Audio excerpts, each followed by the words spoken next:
नमस्कार. चला तर मी कल्पना माझ्या यूट्यूब चॅनल तुम्हा सर्वांचं मनापासून खूप खूप स्वागत. ज्यांना छोले आवडत नाहीत ते सुद्धा आवडीने खातील. चला तर पाहूया. ह्या ठिकाणी आपण 1 वाटी रात्रभरात भिजवलेले छोले घेतलेत आणि एक जो आलू आहे त्यावरची साल काढून आपण कट करून घेतलेला आहे. कढईमध्ये पाणी टाकून ते आपण उकळायला ठेवलेलं आहे.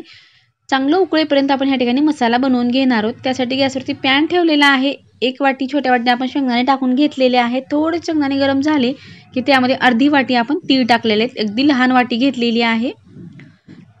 तीळ आणि शेंगदाणे चांगलं थोडंसं गरम झाले की त्यामध्ये आपण किसलेला खोबरं टाकलेलं आहे. ते सुद्धा आपल्याला थोडंसं भाजून घ्यायचं आहे.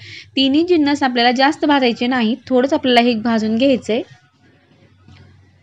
नेहमी आपण त्याच पद्धतीच्या भाज्या करतो, पण आज थोडंसं वेगळ्या पद्धतीनं केलं तर सर्वजण आवडीने खातील. एक वेळेस ही पद्धत नक्की ट्राय.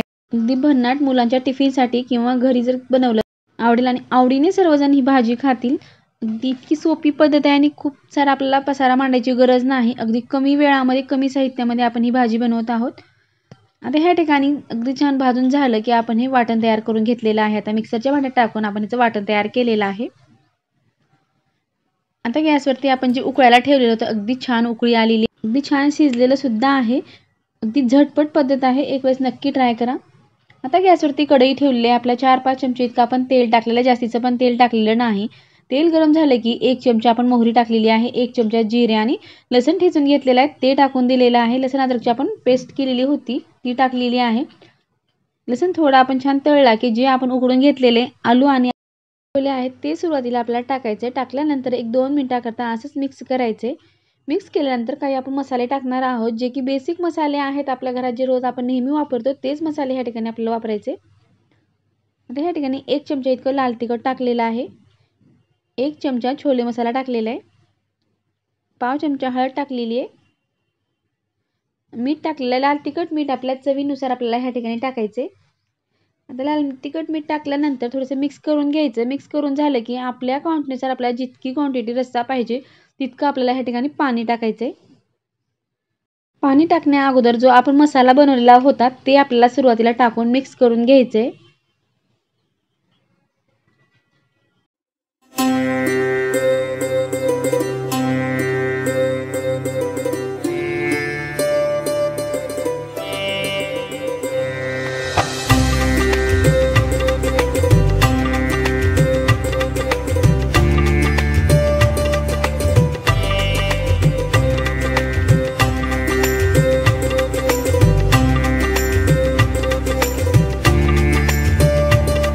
नंतर एक 5 मिनिटाकरता आपल्याला वरती झाकण ठेवायचे, जे की छान भाजी जी आहे ती चांगली शिजली जाईल आणि त्याचा जो रस्सा आहे तो छान एकत्र येईल.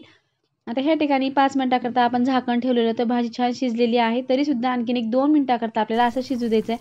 अगदी मस्त तर्रीसुद्धा आले. तुम्हाला ह्यापेक्षा जास्त रस्सा हवा असेल थोडं पाणी आणखीन जास्त टाकलं तरी चालते.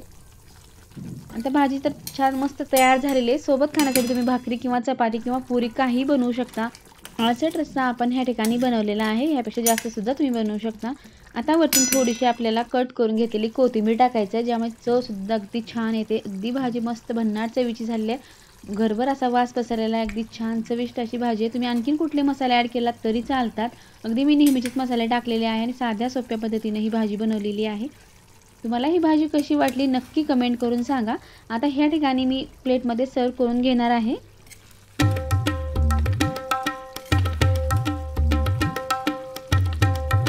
कमी वेळामध्ये खूप सारा पसारा न करता अगदी भन्नाट चवीची आपली ही भाजी बनवून तयार झालेली आहे. थोडाही व्हिडिओ आवडला असेल तर एक लाईक करा, शेअर करा, सबस्क्राईब करा. जेव्हा मी असे नवीन व्हिडिओ बनेल सर्वप्रथम तुम्हाला पाहायला भेटतील. व्हिडिओ पाहिल्याबद्दल धन्यवाद. पुन्हा भेटूया अशाच एका नवीन रेसिपीसोबत.